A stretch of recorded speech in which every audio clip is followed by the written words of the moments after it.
Last lecture में हम लोगों ने देखा था लॉ ऑफ मास एक्शन। अच्छा, थोड़ा बहुत याद होगा तो कोई बता देगा मुझे लॉ ऑफ मास एक्शन क्या होता है। कि किसी भी रिएक्शन में जो उसका रेट होता है वो उस रिएक्शन में प्रेजेंट सभी रिएक्टेंट के एक्टिव मासेस के प्रोडक्ट के डायरेक्टली प्रोपोर्शनल होता है। जितने भी रिएक्टेंट हैं उन सारे रिएक्टेंट के एक्टिव मासेस को निकालो, उन सबको मल्टीप्लाई करो और प्रोडक्ट निकाल लो। जो प्रोडक्ट होगा रेट ऑफ रिएक्शन उसी के डायरेक्टली प्रोपोर्शनल होगा। यही तो पढ़ाया गया होगा। गुड। आज उसके बाद हम लोगों ने केपी देखा था और केसी देखा था।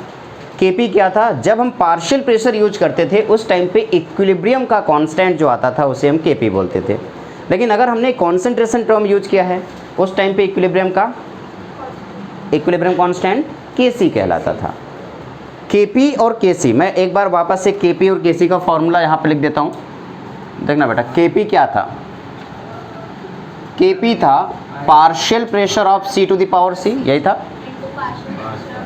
केपी का फॉर्मूला था partial pressure of C to the power C into partial pressure of D to the power D divided by partial pressure of A to the power A into partial pressure of B to the power B. यही तो था ना बेटा, ये KP का formula था।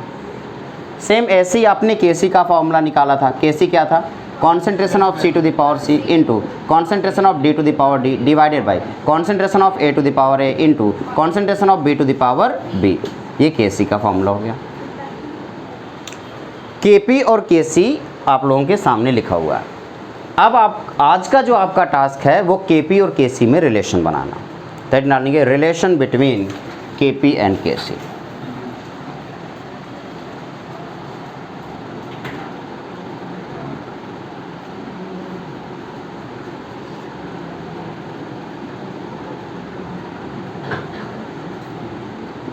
Relation between KP and KC. आइए KP और केसी में रिलेशन बनाते हैं। इससे पहले कि मैं कुछ भी रिलेशन बनाऊं, एक इक्वेशन आपको ज़रूरत पड़ेगी। स्टेट्स ऑफ मैटर का एक इक्वेशन है आइडियल गैस इक्वेशन। क्या किसी को याद है?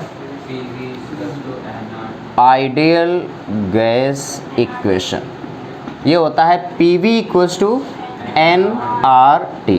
सबको पता है ये बात? थोड़ा सा मॉडिफाई करके मैं लिखूं P इक्वल्स टू N/V/RT। क्या ऐसा लिख सकता हूँ? क्या कोई मुझे बताएगा number of moles divided by volume क्या होता है? Number of moles divided by volume क्या होता है बेटा?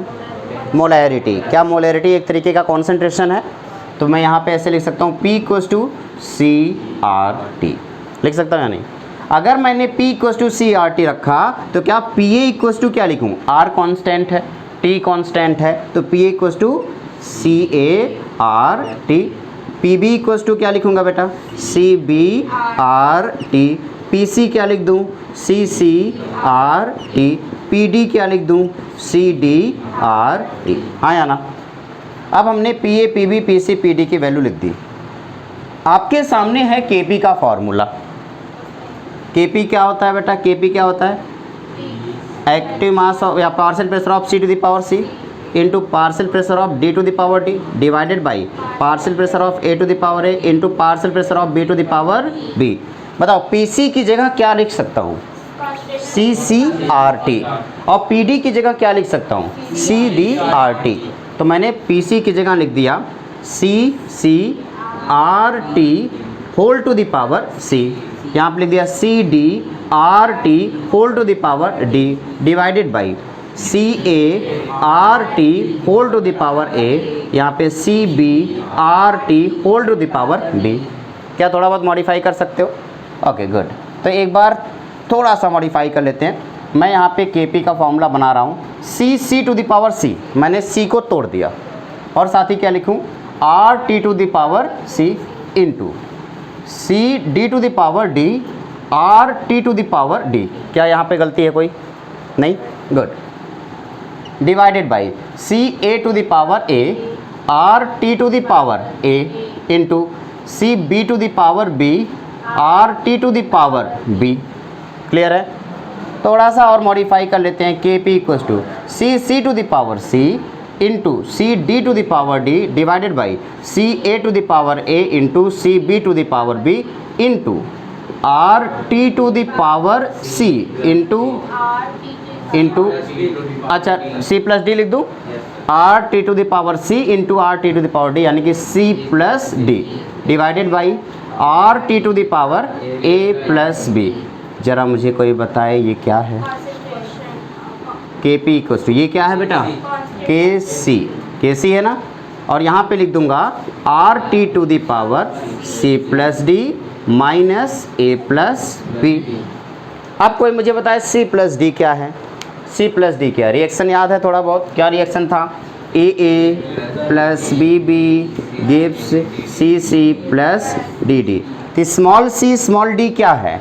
Number of moles of product. Small A small B क्या है? Number of moles of reactant. तो मैं यहाँ पे NP लिख दूँ तो आपका आंसर होगा Kp this equals to Kc RT whole to the power NP minus NR।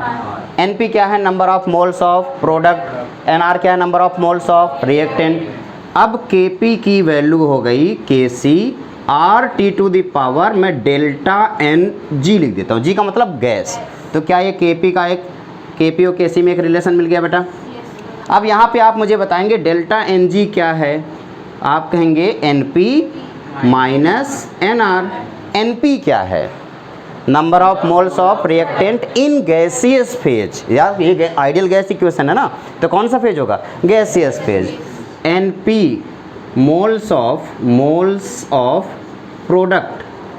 Product in gas है ना, इन गैसियस फेज, या गैसियस फेज लिख देता हूँ, गैसियस फेज। अब बताओ NR क्या है बेटा?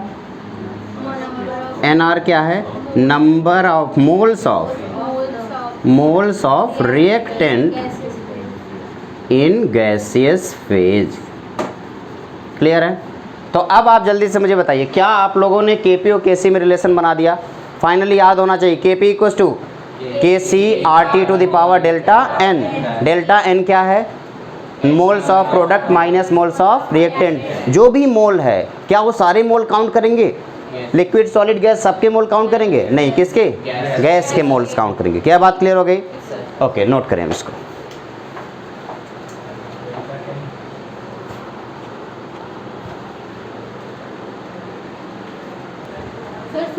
हाँ, C है कॉन्सेंट्रेशन, जो कि ये वाला लिखा हुआ है ना। C क्या है? कॉन्सेंट्रेशन। P क्या है? Partial pressure. तो P क्या है? Partial pressure of A। PB क्या है? Partial pressure of B। PC क्या है? Partial pressure of C। और PD क्या है? Partial pressure of D। CA क्या है? Concentration of A। CB क्या है? Concentration of B। CC क्या है? Concentration of C। And CD क्या है? Concentration of D। आप चाहो तो इन सारी चीज़ों को लिख सकते हो। और R क्या है? Gas constant. और T क्या है? Temperature in kelvin. इन सारे पॉइंट्स को आप चाहो तो एक जगह लिख सकते हो। मैं यहाँ पे लिख दे रहा हूँ। P पार्शियल प्रेशर,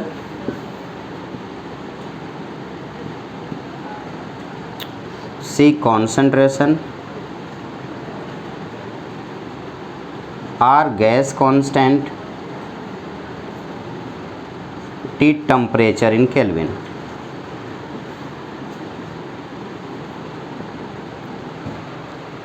ठीक है, ये सारी वैल्यू मैंने यहाँ पे लिख पुट कर दी इसकी जगह।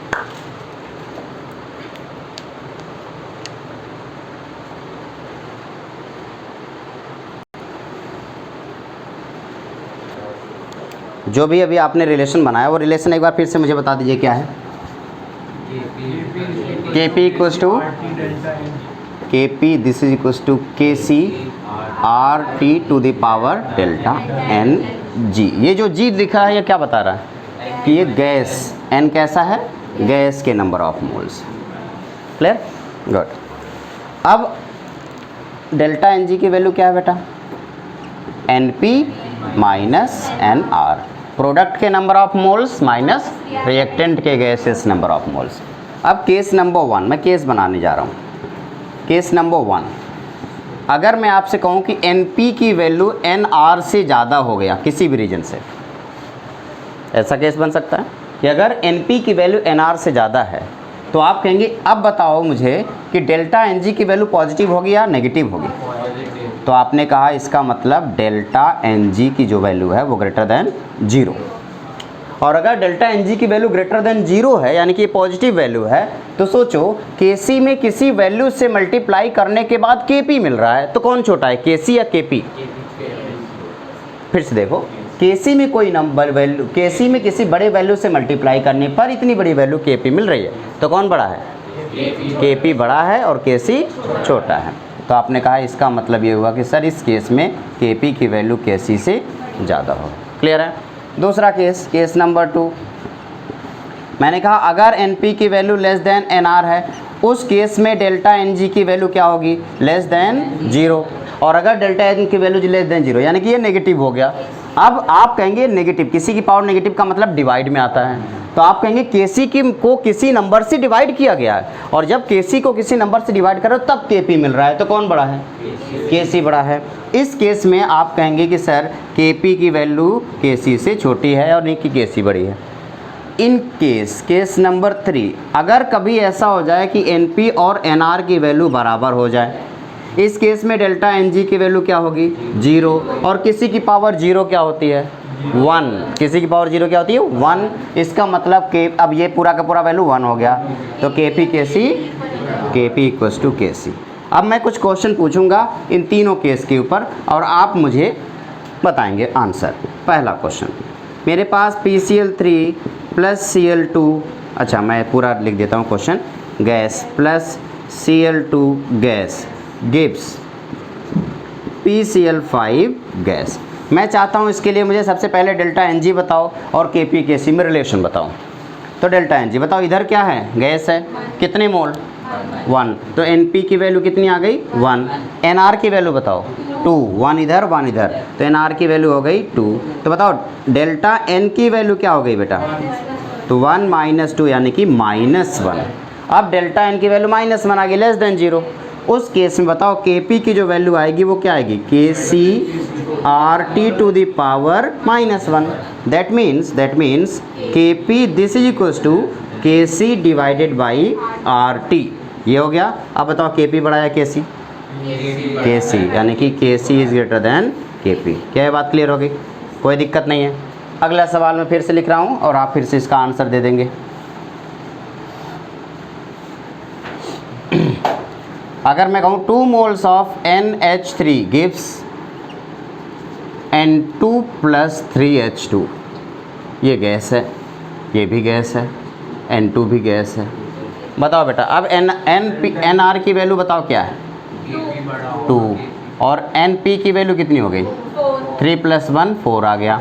तो डेल्टा NG की वैल्यू हो गई 4 - 2 यानी कि 2। अब आप डेल्टा एन जी की वैल्यू आपको पता है, तो KP equals to KCRT to the power 2। अब बताओ कौन बड़ा होगा, KP या KC? आपने कहा KP is greater than KC। Very good. अगला क्वेश्चन ये दूसरा था। अब तीसरा और सबसे आखिरी question, C solid plus O2, समझ गए O2 क्या होगा? गैस, गिव्स CO2 क्या होता है? गैस। बताओ NR क्या है? NR कितना हो गया? 2 1। क्यों? क्योंकि सॉलिड कंसीडर, मैंने गैस की बात की थी, सिर्फ गैस कंसीडर किया जाएगा। तो 1। और NR की वैल्यू, NP की वैल्यू 1, तो डेल्टा N क्या हो गया? 0। तो आपने कहा KP equals to KCRT to the power 0, that means 1। तो KP इक्वल्स टू KC। क्या यहाँ तक कोई दिक्कत? जल्दी से आपको अपनी कॉपी में इसको नोट करें, फिर आगे बढ़ेंगे। सर तो केपी, हाँ बोल बेटा। हाँ केपी इक्वल, वो तो सॉलिड था ना, कंसीडर था। तो उससे क्या फ़र्क पड़ता? मैंने इसको नहीं कंसिडर किया तभी तो इक्वल हुआ है। अगर इसको कंसिडर कर लेता तब तो नहीं होता ना।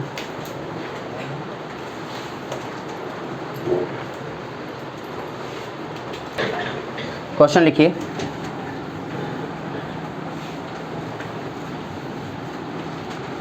The equilibrium concentration of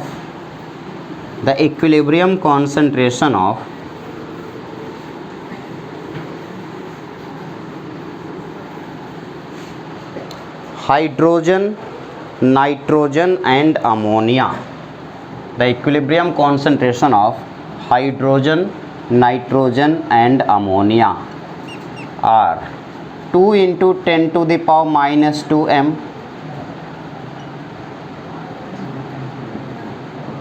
4 × 10⁻² m and 8 into 10⁻²m। Hydrogen, nitrogen and ammonia का इक्विलिब्रियम पर कॉन्सेंट्रेशन दिया है। Calculate the equilibrium concentration for the reaction is, calculate the equilibrium concentration for the reaction, ये रिएक्शन लिखा हुआ है। इसके लिए, इस क्वेश्चन के लिए Kc की वैल्यू कैलकुलेट करने के लिए पूछ रहा है, तो बहुत ही आसान है। कैसे निकलेगा बताओ? सबसे पहले Kc का फॉर्मूला बता दो, क्या होगा बेटा? इस रिएक्शन के लिए Kc की वैल्यू क्या होगी? एक्टिव मास ऑफ NH3 की power 2 divided by active mass of N2 into active mass of H2 की पावर 3। Very good. अब फटाफट बस वैल्यू पुट करना है। NH3 की कितनी थी वैल्यू? 8 इंटू 10⁻² इंटू 8 इंटू 10⁻², मैंने 2 बार लिख दिया, डिवाइडेड बाई N2 कितना दिया बेटा? 4 इंटू 10⁻² इंटू H2 कितना दिया है? 2, तो 2 into 10⁻² into 2 into 10⁻² into 2 into 10⁻², 3 बार लिख दिया। चलो फटाफट आंसर निकाल देते हैं। तो ऊपर हो गया, इधर देखो 2 2 एंड 2 कितना आ जाएगा? 8। तो ऊपर हो गया 8 इंटू 8 इंटू 10⁻² -2 ऐड होके क्या हो जाएगा? -4 divided by 4 into 2 into 2 into 2 कितना हो जाएगा? 8 इंटू 10⁻² -2 कितना हो जाएगा? 10⁻⁻8। 2 2 4 2 6 2 8 ऐड हो जाएगा। अब 8 ने 8 को मार दिया और 4 से ये कट हो गया, क्या हो जाएगा? 2 इंटू 10⁻⁻4 ऊपर है डिवाइडेड बाई 10⁻⁻8 नीचे है, तो -8 ऊपर गया तो क्या हो जाएगा? ओके, तो 2 इंटू 10⁻4, ये क्या हो गया? Kc की value. This is the answer. आसान था। अब यहीं पे अगर मैं टेम्परेचर दे देता, सेम रिएक्शन में अगर मैं आपको टेम्परेचर दे देता, तो क्या आप Kp भी निकाल लेते? नहीं, Kp equals to Kc into RT⁻⁴n। अब बताओ डेल्टा n कैसे निकलेगा? 2 - 4 - 2 हो जाता है या नहीं? ठीक, हालांकि उसे कैलकुलेट करना नहीं है, बस प्रोसेस आपको पता होना चाहिए कि अगर ये क्वेश्चन में टेम्परेचर दे देता तो आप इसका Kc के साथ साथ Kp भी आराम से निकाल लेते। तो ये इक्विलिब्रियम था और हमने इक्विलिब्रियम के कांस्टेंट के बारे में बहुत सारी चीज़ें सीख ली। हमने ग्राफ भी पढ़ लिया था पहले लेक्चर में। गुड, ठीक है। अब हम डिस्कस करेंगे कैरेक्टरिस्टिक्स ऑफ इक्विलिब्रियम के बारे में। इक्विलिब्रियम के कैरेक्टरिस्टिक्स क्या क्या होते हैं इसके बारे में डिस्कस करेंगे। फिर हम इक्विलिब्रियम कांस्टेंट के बारे में डिस्कशन करेंगे, फिर उसके कैरेक्टरिस्टिक्स के बारे में डिस्कस करेंगे। ठीक है ना? तो हमारी अगली हेडिंग कौन सी होगी? Characteristics of chemical equilibrium. चलो इसे रेज कर दूं बेटा।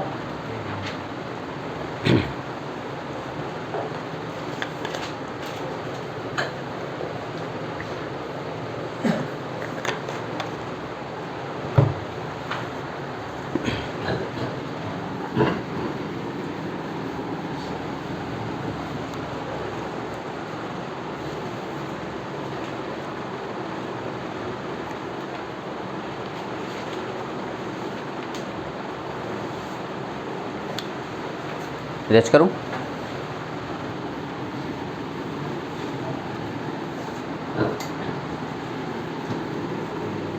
Characteristics of chemical equilibrium heading डालिए।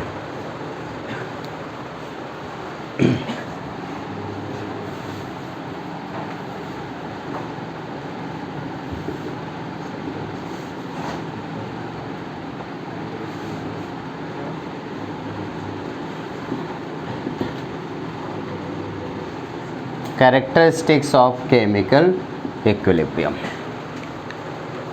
केमिकल इक्विलिब्रियम के कैरेक्टरिस्टिक्स एक एक करके पॉइंट टू पॉइंट नोट करते जाएंगे बेटा। सबसे पहला पॉइंट लिखेंगे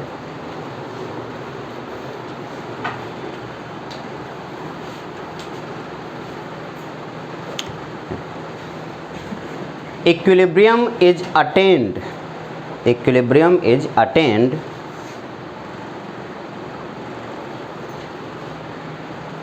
in case of reversible reaction. Reaction कैसा होना चाहिए? रिवर्सिबल होगा तभी इक्विलिब्रियम आएगा. In case of reversible reaction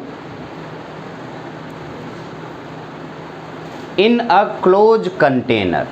container कैसा होना चाहिए? क्लोज्ड होना चाहिए. In a closed container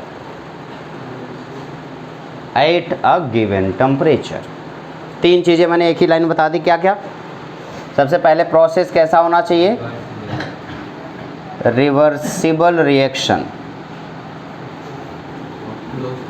container कैसा होना चाहिए?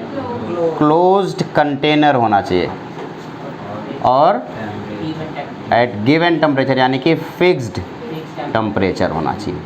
इन तीनों में से कोई भी चीज़ चेंज नहीं होनी चाहिए. अगर कंटेनर थोड़ा सा भी ओपन है तो इक्विलिब्रियम, और अगर रिएक्शन सिर्फ एक ही डायरेक्शन में जा रहा है तब भी इक्विलिब्रियम काम नहीं करेगा. और अगर टेम्परेचर प्रोसेस के दौरान बदल रहा है तब भी इक्विलिब्रियम काम. इक्विलिब्रियम अगर आ गया तो उस टाइम वो तभी होगा जब ये सारी चीज़ें हो रही होंगी. Next point, equilibrium can be disturbed. दूसरा point, equilibrium can be disturbed by changing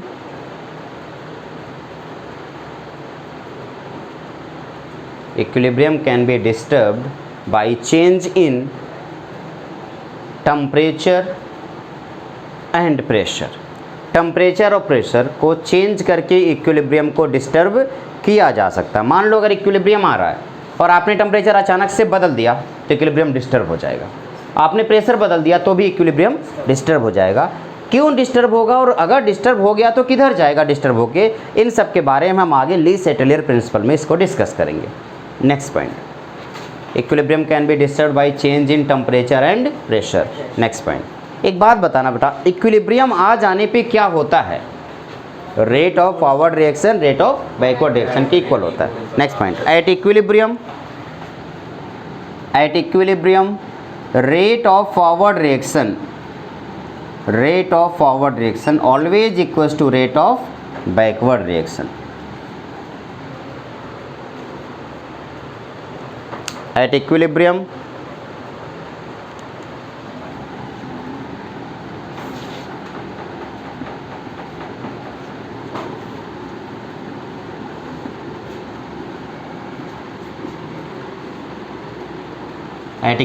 always rate of forward reaction will equals to rate of backward reaction. Forward reaction का रेट बैकवर्ड रिएक्शन के रेट के बराबर होगा. क्या rate constant हो जाएगा? फिर से बताओ, क्या रेट कांस्टेंट हो जाएगा या बराबर हो जाएगा? रेट बराबर हो गया, कांस्टेंट नहीं है. रेट बढ़ भी सकता है, रेट घट भी सकता है, लेकिन बराबर रेट से बढ़ेगा, वो बराबर रेट से घटेगा. ध्यान देना इस बात पे, यही गलती हो जाती है. रेट क्या हुआ? बराबर हुआ लेकिन कांस्टेंट नहीं हुआ. बाकी सारी चीज़ें कांस्टेंट हुई लेकिन बराबर नहीं हुई. अंतर यही है. तो आपने क्या लिखा? At equilibrium rate must be equal but not the rate constant.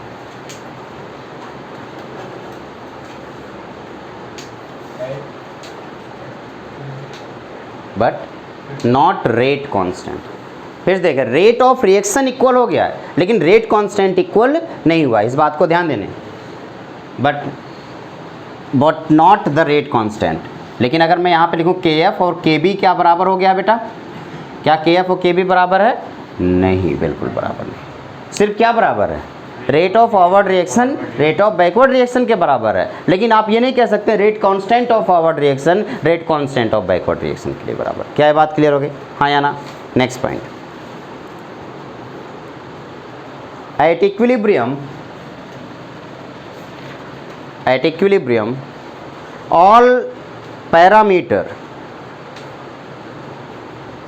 all parameter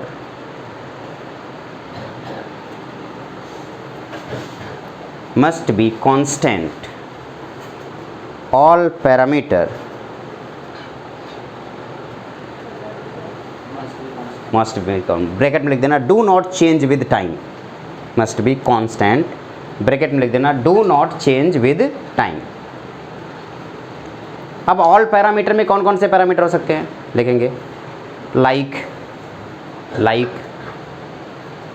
concentration of reactant and product, like concentration of reactant and product,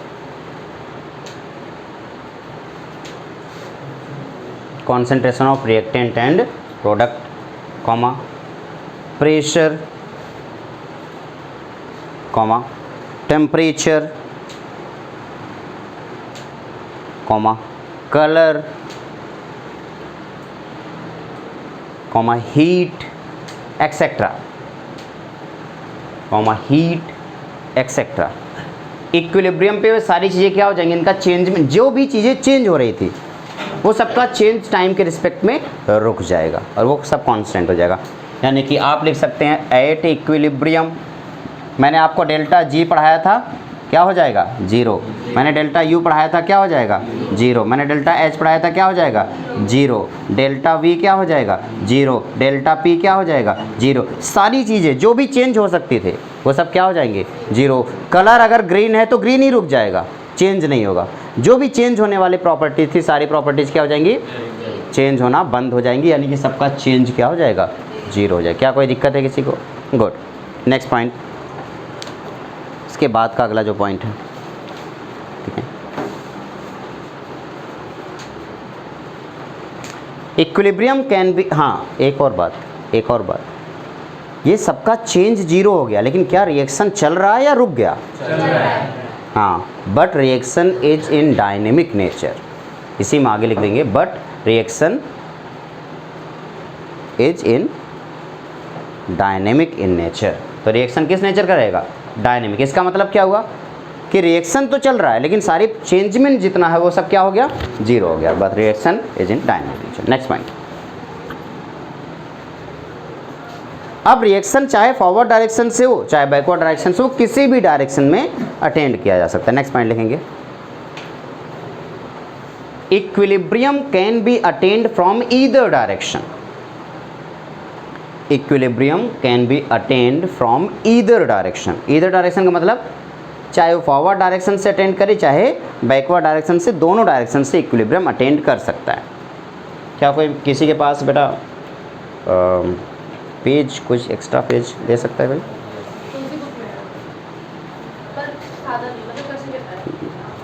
नहीं, मैं सिंपल सादा पेज चाहिए, एटलीस्ट एक तरफ तो सादा रहे। हाँ, कोई बात नहीं, लाइट नहीं। Okay, thank you. तो क्या लिखा आपने? Equilibrium can B attend from either side. एक और बात, क्या इक्विलिब्रियम पर रिएक्टेंट का कॉन्सेंट्रेशन प्रोडक्ट के कॉन्सेंट्रेशन के बराबर होगा, या ज़्यादा भी हो सकता है या कम भी हो सकता है? ज़्यादा भी हो सकता है और कम भी। तीन ग्राफ आपको बताया गया था, एक ग्राफ में दोनों बराबर थे, एक ग्राफ में रिएक्टेंट ज़्यादा था और एक ग्राफ में प्रोडक्ट ज़्यादा था, लेकिन कॉन्सेंट्रेशन चेंज होना बंद हो गया था, यानी कि कॉन्सेंट्रेशन कांस्टेंट हो रहा है। क्या बात क्लियर हो गई? कोई दिक्कत तो नहीं। अब मैंने क्या बोला कि equilibrium can B attend from either direction.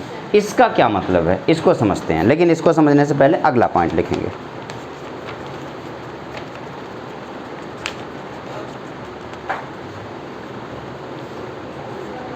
सोचो अगर मैं कैटलिस्ट डाल देता, इक्विलिब्रियम आ गया है और कैटलिस्ट आपने डाल दिया। 80% बच्चों को गलतफहमी होती है कि कैटलिस्ट हमेशा रिएक्शन के रेट को बढ़ाता है। ऐसा नहीं होता। कैटलिस्ट रिएक्शन के रेट को बढ़ा भी सकता है और घटा भी सकता है, डिपेंड करता है कि आपने कौन से टाइप की कैटलिस्ट डाली है। अगर आपने नेगेटिव कैटलिस्ट डाला है तो रिएक्शन के रेट को कम कर देगा, लेकिन अगर आपने पॉजिटिव कैटलिस्ट डाला है तो रिएक्शन के रेट को बढ़ा देगा। रिएक्शन का कैटलिस्ट का नेचर डिसाइड करेगा कि रिएक्शन रेट बढ़ेगा या घटेगा। आप हमेशा ये बात मत बोलना कि रिएक्शन का रेट बढ़ेगा ही कैटलिस्ट की। रिएक्शन का रेट अल्टर होता है, ऐसा लिखा हो गया, हर बुक में ये लिखा रहेगा कि कैटलिस्ट रिएक्शन के रेट को अल्टर करता है, लेकिन वो बढ़ा भी सकता है और घटा भी सकता है। डिपेंड किस बात पे करता है? इस बात पे करता है कि उसका नेचर कैसा है। पॉजिटिव कैटलिस्ट हमेशा रिएक्शन के रेट को बढ़ाता है, नेगेटिव कैटलिस्ट हमेशा रिएक्शन के रेट को कम करता है। क्या बात क्लियर हो गई? कोई दिक्कत तो नहीं किसी? गुड। अब लिखेंगे, हाँ एक और बात, अगर मान लो रिएक्शन इक्विलिब्रियम आ गया, सोचो इक्विलिब्रियम आ गया, इक्विलिब्रियम पे क्या होगा? फॉरवर्ड रिएक्शन और बैकवर्ड रिएक्शन का रेट बराबर हो गया, और अचानक से आपने उसी टाइम पे कैटलिस्ट डाल दिया। सोचो, रिएक्शन करा रहे हैं आप, 1 मिनट के लिए बस इमेजिन करना, आप रिएक्शन करा रहे हैं, रिएक्शन कराते समय आपने इंतज़ार किया, तब तक इंतज़ार किया जब तक कि फॉरवर्ड रिएक्शन का रेट, बैकवर्ड रिएक्शन का रेट दोनों बराबर ना हो जाए, और जैसे फॉरवर्ड और बैकवर्ड रिएक्शन का रेट बराबर होगा आपने कहा इक्विलिब्रियम आ गया। उस टाइम पे जब इक्विलिब्रियम आ चुका है उसी टाइम पे आपने कैटलिस्ट डाल दिया, बताओ क्या होगा? जैसे आपने उस टाइम पे कैटलिस्ट डाला आपको लगेगा इक्विलिब्रियम ब्रेक हो रहा है, लेकिन इक्विलिब्रियम ब्रेक नहीं होगा। क्यों? क्योंकि कैटलिस्ट का काम है रिएक्शन के रेट को अल्टर करना। मान लो आपने पॉजिटिव कैटलिस्ट डाल दिया तो आप तो ये सोच रहे हो ना पॉजिटिव कैटलिस्ट रिएक्शन के रेट को बढ़ाएगा, लेकिन कौन से रेट को बढ़ाएगा? आपके पास फॉरवर्ड और बैकवर्ड 2 रेट है, तो किसको बढ़ाएगा? वो दोनों को बढ़ा देगा। मान लो पहले 5 और 5 के रेट से चल रहा था, अभी 2 बढ़ा दिया, 7 के रेट से चल रहा है, अभी भी तो बराबर ही है, तो क्या इक्विलिब्रियम पे कोई इफेक्ट पड़ेगा? एक बार इक्विलिब्रियम आ गया तो कभी चेंज नहीं होगा, चाहे कैटलिस्ट डालो चाहे ना डालो, यानी कि कैटलिस्ट का इक्विलिब्रियम पर कोई इफेक्ट। लेकिन सोचो अगर इक्विलिब्रियम नहीं आया है और तब आपने कैटलिस्ट डाल दिया, तो अगर आपने पॉजिटिव कैटलिस्ट डाला है तो ये इक्विलिब्रियम जल्दी आ जाएगा। इक्विलिब्रियम क्या हो जाएगा? जल्दी आ जाएगा। क्यों? क्योंकि उस टाइम पे दोनों रेट तो बराबर थे नहीं, है ना। रेट जो फॉरवर्ड रिएक्शन का रेट है वो उसको हिसाब से बढ़ेगा, जो बैकवर्ड रिएक्शन का रेट है उस हिसाब से बढ़ेगा। क्या बात क्लियर हो गई? तो जब कैटलिस्ट आप डालते हैं और अगर आपने इक्विलिब्रियम तक इंतज़ार नहीं किया, पहले ही कैटलिस्ट डाल दिया, तो इक्विलिब्रियम जल्दी आ सकता है। लेकिन अगर आपने इक्विलिब्रियम तक इंतज़ार कर लिया और इक्विलिब्रियम आने के बाद कैटलिस्ट डाला है तो कोई इफेक्ट नहीं पड़ेगा। लिखेंगे अ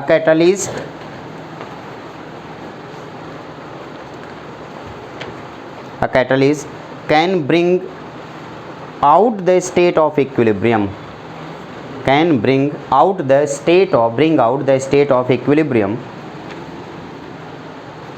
much faster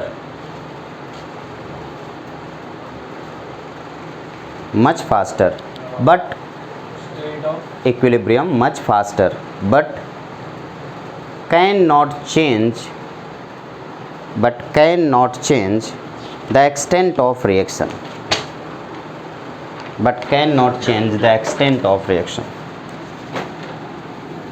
अब मैं एक रिएक्शन लिख रहा हूँ, ध्यान से देखना। जो पॉइंट मैंने अभी लिखा है ना कि equilibrium can B attend from either side, ज़रा उस पॉइंट का मतलब मैं आपको समझा देता हूँ। यानी रिएक्शन फॉरवर्ड रिएक्शन डायरेक्शन से भी अटेंड कर सकता है और बैकवर्ड डायरेक्शन से भी अटेंड कर सकता है बगैर किसी एक्सटेंट को चेंज किए।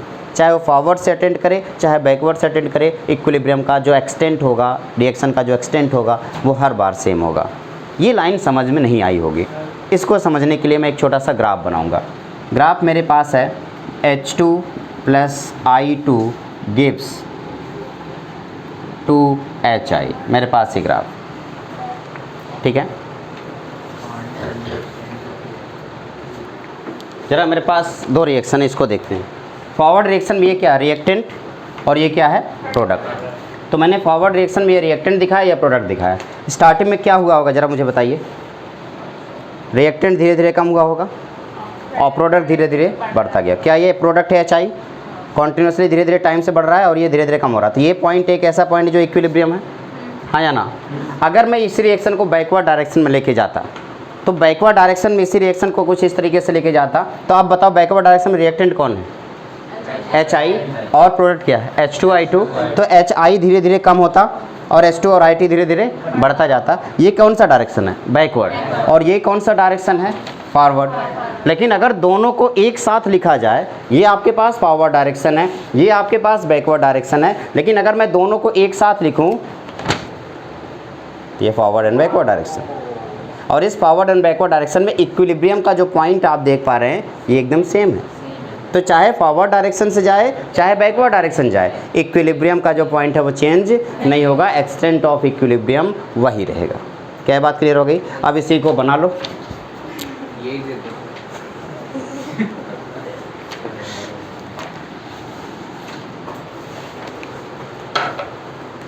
कैसे बनेगा देखें। अब इसको मैं बना रहा हूँ, आप लोग ध्यान से देखेंगे।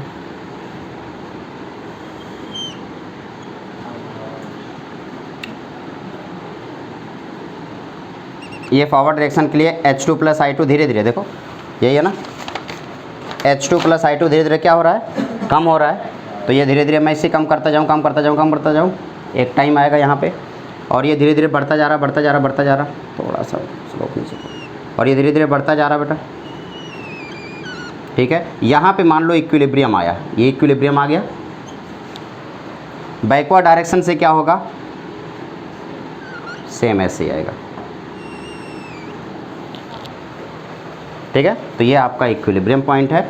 ये आपका कौन सा हो गया, H2 प्लस I2, और ये बैकवर्ड डायरेक्शन के लिए H2 प्लस I2, और ये HI जो है ये फॉरवर्ड डायरेक्शन के लिए है, ये बैकवर्ड डायरेक्शन के लिए HI। तो चाहे फॉरवर्ड डायरेक्शन से रिएक्शन जाए, चाहे बैकवर्ड डायरेक्शन से रिएक्शन जाए, रिएक्शन इक्विलिब्रियम में एक सेम पॉइंट पे आएगा, सेम एक्सटेंट पे आएगा। लो जिसको चाहिए ले लो, तुम्हारी है ना बेटा।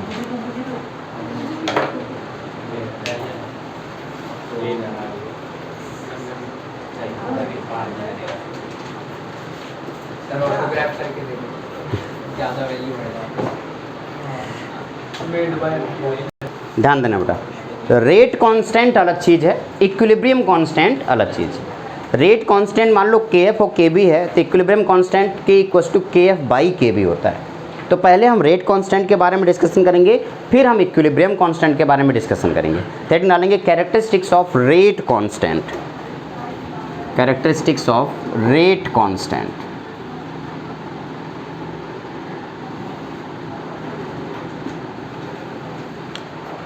क्या कोई मुझे बताएगा रेट क्या होता है? रेट का मतलब क्या हुआ? रेट का सिंपल सा मतलब होता है change in parameter with respect to time. Time के रिस्पेक्ट में कोई भी पैरामीटर चेंज हो उसे रेट कहेंगे।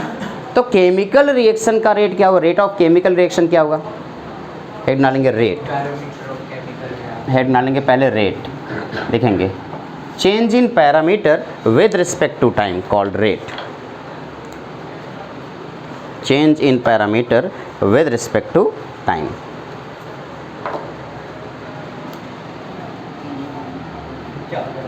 change in parameter with respect to time क्या कहलाता है बेटा? रेट। लेकिन रेट ऑफ रिएक्शन क्या कहलाएगा?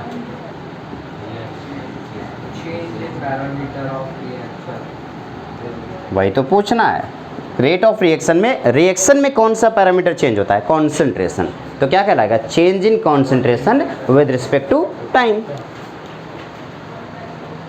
तो change in concentration with respect to time, ये रेट होगा। तो जो रेट लिखा जाता है, जो रेट होता है, this is directly proportional to concentration of reactant की पावर n। यही होता था ना बेटा, ये रिएक्टेंट है, रिएक्टेंट की जितना भी एक्टिव मास होता है उसकी पावर n होता था, ये रेट होता था। तो rate equals to K R to the power n। तो K क्या है यहाँ पे? Rate constant. K क्या है आपका? Rate constant.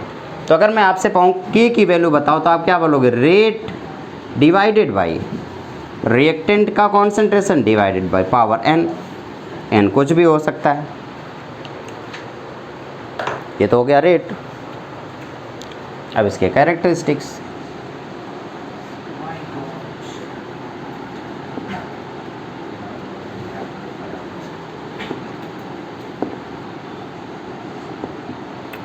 पहला पॉइंट रेट कांस्टेंट में पहला पॉइंट, ठीक है।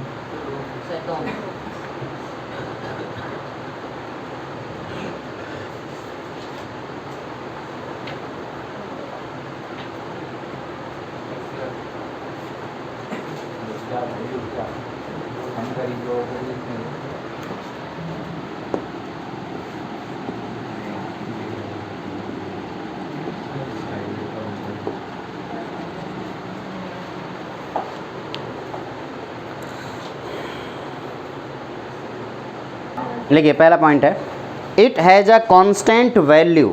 रेट कांस्टेंट K की बात कर रहे हैं। It has a constant value, it has a constant value for a given reaction. It has a constant value for a given reaction at a given temperature. It has a constant value of a given reaction at a given temperature. किसी भी reaction के लिए एक constant temperature पे के की value fix होगी, वो बदलेगी नहीं जब तक कि आप टेम्परेचर ना बदले। Next point, it's value increases with increase in temperature, यानी कि के की जो वैल्यू होगी किसके डायरेक्टली प्रोपोर्शनल होगी, temperature. It's value increases with increase in temperature. अब आप सोच रहे हो किसी के की इस जगहों पे तो कहीं टेम्परेचर लिखा नहीं है, तो हम कैसे बोल रहे हैं कि टेम्परेचर इंक्रीज करने पे इंक्रीज होगा, समय आने पे बताऊंगा कैसे बोल रहे हैं। It's value increases is increase in temperature, यानी कि रेट कांस्टेंट किसके डायरेक्टली प्रोपोर्शनल है, टेम्परेचर के directly proportional. Next point, it's value do not depend upon initial concentration. It's value do not depend on initial concentration. फिर से बता रहा हूँ, रेट कांस्टेंट की वैल्यू कभी भी इनिशियल कॉन्सेंट्रेशन के ऊपर डिपेंड नहीं करती। It's value do not depend on initial concentration. यहाँ पे जाकर के कंफ्यूज मत होना कि ये आर तो इनिशियल कॉन्सेंट्रेशन था, आर नॉट होता तो इनिशियल कॉन्सेंट्रेशन होता, नॉट वर्ड जहाँ होता वो इनिशियल कॉन्सेंट्रेशन होता, ठीक है। Its value do not depend on initial concentration. Next point, faster reaction has higher value of rate constant. किसी के रिएक्शन के रेट कांस्टेंट की वैल्यू देख के आप बता सकते हो कि वो रिएक्शन फास्ट है या स्लो है। कैसे, faster reaction has higher value of rate constant.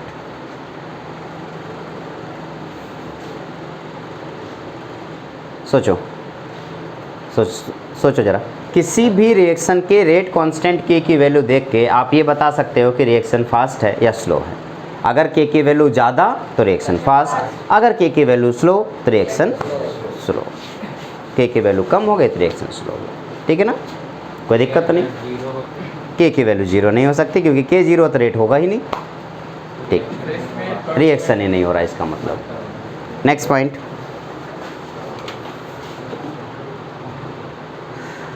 its unit depend upon the its unit depend upon the time, its unit depend upon unit of time, its unit depend upon unit of time, comma concentration and order of the reaction। Unit of time, concentration and order of the reaction. इधर concentration तो ये लिखा हुआ है और ये जो N लिखा हुआ है ना बेटा, इसी को ऑर्डर बोलते हैं, बाद में आपको डिटेल में समझाया जाएगा, अभी नहीं। अभी आपको ऑर्डर जानने की ज़रूरत नहीं है, समय आने पे आपको, नहीं कल भी नहीं, 12th में आपको ऑर्डर समझाया जाएगा, हाँ अभी नहीं। तो ये है कैरेक्टरिस्टिक्स ऑफ रेट कांस्टेंट। अब नेक्स्ट हेडिंग होगा कैरेक्टरिस्टिक्स ऑफ इक्विलिब्रियम कांस्टेंट। तो पहले इक्विलिब्रियम कांस्टेंट देखते हैं क्या होता है, उसके बाद कैरेक्टरिस्टिक्स। नेक्स्ट है इक्विलिब्रियम कांस्टेंट।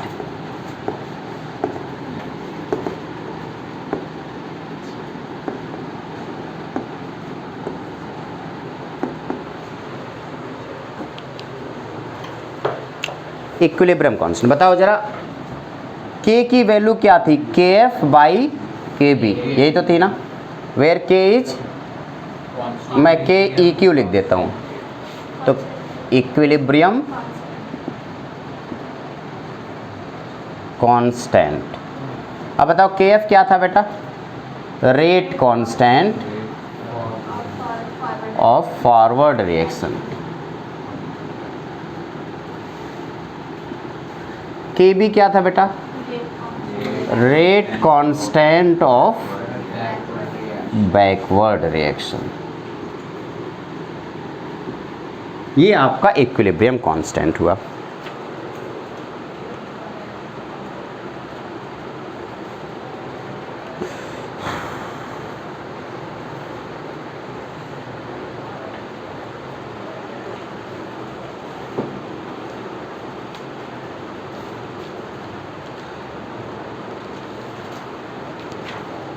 नेक्स्ट पॉइंट,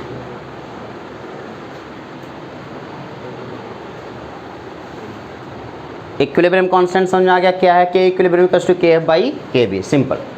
के एफ क्या है, फॉरवर्ड रिएक्शन का रेट कांस्टेंट, और के बी क्या है, बैकवर्ड रिएक्शन का रेट कांस्टेंट, और के इक्विलिब्रियम होता है के एफ बाई के बी। Okay good. अब इसके characteristics,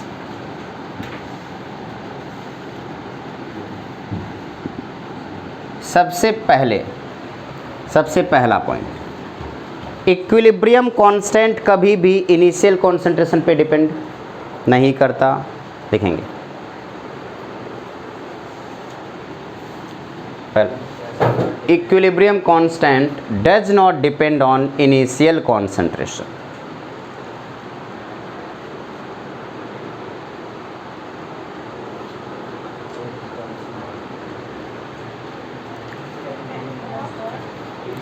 does not depend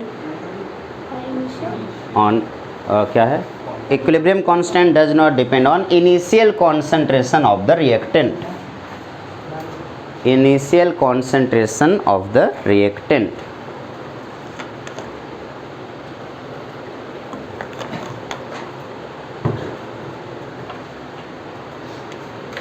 second point, it does not affected by quantity of substance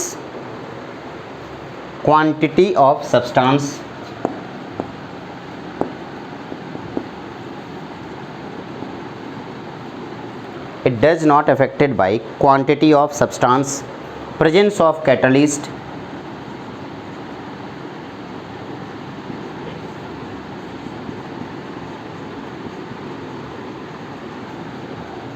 presence of catalyst,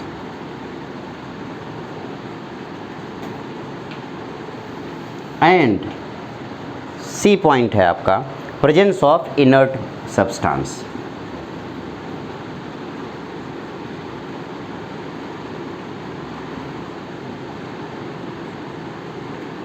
किसी इनर्ट सब्सटेंस का अगर रिएक्शन में प्रेजेंस है, उसकी वजह से इक्विलिब्रियम कांस्टेंट पर इफेक्ट नहीं आएगा।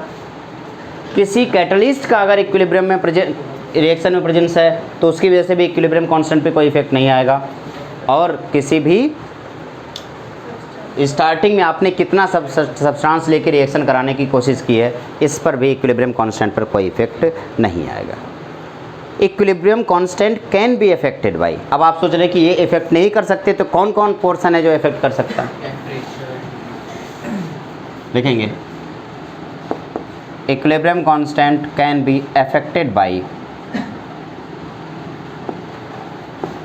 अगर आपने रिएक्शन को पलट दिया, देखो ध्यान से सुनना, अगर आपने रिएक्शन को पलट दिया तो ये इफेक्ट में आ जाएगा। अगर आपने रिएक्शन में किसी नंबर से मल्टीप्लाई या डिवाइड कर दिया तो इफेक्ट आ जाएगा। अगर दो रिएक्शन को आपस में ऐड कर दिया तो ये इफेक्ट में आ जाएगा। अगर दो रिएक्शन को सब्ट्रैक्ट कर दिया तब ये इफेक्ट में आ जाएगा। तो अगर किसी रिएक्शन के साथ आपने कोई छेड़खानी कर दी तो इक्विलिब्रियम कांस्टेंट तुरंत इफेक्ट हो जाएगा, अदरवाइज नहीं इफेक्ट होगा। और तीसरा है टेम्परेचर की वजह से इफेक्ट होगा। सबसे पहले क्या है, बाई टेम्परेचर। सबसे पहला कौन पॉइंट जिसे इफेक्ट करेगा बेटा, टेम्परेचर। दूसरा है रिवर्स ऑफ रिएक्शन। पहला तो टेम्परेचर इफेक्ट करेगा, कैसे करेगा आगे चल के बताऊंगा। हाँ, इफेक्ट ऑफ टेम्परेचर एक अलग टॉपिक में पढ़ाऊंगा, ठीक है। अभी फिलहाल के लिए टेम्परेचर इस पर इफेक्ट डालता है, ये बात पता है। दूसरा बात, मान लो जरा इसको ऐसे समझते हैं, आपने रिएक्शन के साथ छेड़खानी की, टेम्परेचर आपने छेड़ दिया तो बदलेगा, वो तो है ही है। लेकिन अगर आपने रिएक्शन के साथ छेड़खानी कर दी तो क्या होगा, जरा देखो। एक मिनट के लिए सोचो, A plus B gives C plus D, आपके पास एक रिएक्शन है, इसके लिए इक्विलिब्रियम कांस्टेंट जो है वो K है। क्या है बेटा, K है। और अगर मैं आपसे कहूँ कि इसी रिएक्शन को मैंने पलट दिया तो C plus D gives A plus B, के लिए अगर आप इक्विलिब्रियम कांस्टेंट की वैल्यू कैलकुलेट करने की कोशिश कर रहे हो तो वो K नहीं रहेगा बल्कि 1/K हो जाएगा। रिएक्शन बस पलट दिया तो ये भी पलट गया। क्या है, बात क्लियर हो गई। दूसरा, अगर मैं ऊपर वाले इसी रिएक्शन में किसी नंबर से मल्टीप्लाई कर दूं, यानी कि कहूँ कि मैं n से मल्टीप्लाई किया, Na plus Nb gives NC plus ND, मैंने ऐसा कर दिया। अब इसका जो इक्विलिब्रियम कांस्टेंट होगा ना बेटा, वो K की पावर n होगा। क्यों? क्योंकि जो n होता है concentration of A to the power A आता था, तो A टू द पावर क्या आएगा n, तो यानी कि K टू द पावर क्या हो गया n। सोचो अगर इसी नंबर को मल्टीप्लाई करने के बजाय आप डिवाइड कर देते, ऐसा भी तो हो सकता है कि 1/NA plus 1/NB gives 1/NC plus 1/ND। सोचो अगर ऐसा होता तो K इक्विलिब्रियम क्या आता, K to the power 1/n। क्या इसे रूट बोलते हो?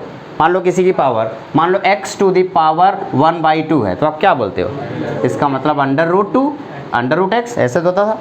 तो अगर k to the power 1/n है तो इसका मतलब क्या हुआ? रूट ओवर, आप कहेंगे रूट k और रूट टू द पावर क्या होगा n, ये होगा, हाँ या ना? गुड। पहले इन पॉइंट को आप नोट करेंगे। नहीं, किसी भी नंबर, हाँ, अगर आपने 2 से डिवाइड मल्टीप्लाई किया तो 2 से सब में मल्टीप्लाई करोगे। अगर आपने 3 से मल्टीप्लाई किया 3 से सब में मल्टीप्लाई करोगे। जो भी आपने मल्टीप्लाई किया है वो किस में, पूरे इक्वेशन में करोगे ना। इक्विलिब्रियम नहीं टूटा, इक्विलिब्रियम कांस्टेंट बदल गया। हाँ, इक्विलिब्रियम कांस्टेंट की वैल्यू बदल गई। ठीक है, इसे नोट करेंगे। उसके बाद अभी रिएक्शन को ऐड और सब्ट्रैक्ट करेंगे। अब अगर मैं आपसे कहता एक इक्वेशन है, सुनना ध्यान से, अगर एक इक्वेशन है A plus B gives C plus D, इसके लिए आपने इक्विलिब्रियम कांस्टेंट लिखा है K। के इक्विलिब्रियम की वैल्यू क्या है? K। मैंने एक और रिएक्शन लिखा X plus Y gives P plus Q, इसके लिए इक्विलिब्रियम कांस्टेंट है आपका K, ये K1 है, ये K2 है। ठीक है, मैं दोनों इक्वेशन को ऐड कर दूं तो क्या आ जाएगा? A plus B plus X plus Y gives क्या होगा? C plus D plus P plus Q। मैं चाहता हूं कि आप इसके लिए इक्विलिब्रियम कांस्टेंट की वैल्यू बताओ। K1 प्लस K2 नहीं, K1 इंटू K2 होगा। ये प्लस नहीं हो रहा है, क्यों? क्योंकि जब इसको लिखोगे आप लोग concentration of A to the power A, B to the power B into C to the power C into D to the power D, ऐसे होता था। नहीं समझ आ रहा है? पूरा स्टेप रिवाइज वो करा के डिराइव करा के बताऊँ या फिर काम चल जाएगा इससे? ठीक है, ड्राइव करूँगा थोड़ा टाइम लगेगा, लेकिन अगर आप कहोगे तो ड्राइव कर दूँगा। तो K इक्विलिब्रियम की वैल्यू क्या होगा? K1 into K2। ठीक है, अब इसको ऐसे देख लो, मान लो A plus A gives B है, इसके लिए K1 है। आपने C गिव्स D है, इसके लिए क्या होगा? K2। जरा K1 की वैल्यू क्या होगा? Active mass of B divided by active mass of A। K2 की वैल्यू क्या होगा? Active mass of D divided by active mass of C। अब दोनों को ऐड कर दिया तो A plus C gives B plus D आया। इस इक्वेशन के लिए ज़रा K3 की वैल्यू बताओ क्या आएगा? Active mass of B into active mass of D divided by active mass of A into active mass of C। ज़रा ये बताओ क्या है? तो K3 की जो वैल्यू आई K1 इंटू ये क्या है? K2। ठीक है, हेंस प्रूव। अब इसे हटा दूँ? लिख लोगे? ठीक है, तो अब सेम इसी तरीके से अगर दो यहाँ पे ऐड करने के बजाय सब्ट्रैक्ट करना होता तो डिवाइड हो जाता। अगर दो रिएक्शन को सब्ट्रैक्ट कर रहे हो। नेक्स्ट है, अगर मान लो आपके पास एक रिएक्शन है A plus B gives C plus D, तो उसके लिए आपने क्या लिखा? K1। और फिर X plus Y gives P plus Q, इसके लिए क्या लिखा आपने? K2। हमने सब्ट्रैक्ट कर दिया, तो सब्ट्रैक्ट करने पे रिजल्ट क्या आएगा? A plus B minus X minus Y gives C plus D minus P minus Q। इसके लिए जो इक्विलिब्रियम आएगा ना बेटा, वो क्या आएगा? K1 by. फिर से बताओ, अगर हमने किसी भी रिएक्शन को पलट दिया तो इक्विलिब्रियम कांस्टेंट पलट जाएगा। अगर किसी रिएक्शन में किसी नंबर से मल्टीप्लाई किया तो इक्विलिब्रियम कांस्टेंट की पावर चढ़ जाएगी। किसी नंबर से डिवाइड किया है तो इक्विलिब्रियम की पावर 1/, में आ जाएगी। अगर दो रिएक्शन को ऐड किया है तो इक्विलिब्रियम कांस्टेंट आपस में मल्टीप्लाई हो जाएंगे। दो रिएक्शन को सब्ट्रैक्ट किया है तो इक्विलिब्रियम कांस्टेंट आपस में डिवाइड हो जाएंगे। क्या ये याद रहेगा? कोई दिक्कत तो नहीं है ना? एक बार इसको अपनी कॉपी में नोट करें और मुझे बताएं कि अभी टाइम कितना हुआ। तो आज का लेक्चर यहीं पे, बाय बाय।